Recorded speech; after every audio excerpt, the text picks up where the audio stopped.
Сәлем балалар, бұл Алматы полициясының балалар назарына ақпараттық пайдалы айдарының екінші шығарылымы.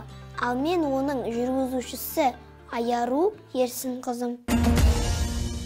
Бүгін біз адасып қалсаң не істеу керектігін айтатын боламыз. Тоқта және үрейленбе. Ең бастысы қорықпа және ешқайда қашпа, тек тоқтап, қайда келгеніңді есіңе түсіруге тырыс. Көмекке шақыр. Жақын жерде полиция қызметкері, күзетші немесе дүкен сатушысы болса, оларға жақында. Олар ата-анаңды табуға көмектеседі. Ата-анаңа қоңырау шал. Сен анаңның немесе әкеңнің нөмірін білесің бе? Оларға қоңырау шалып, қайда екеніңді айт. Егер телефон болмаса, ересек адамнан нөмірін теруін сұра.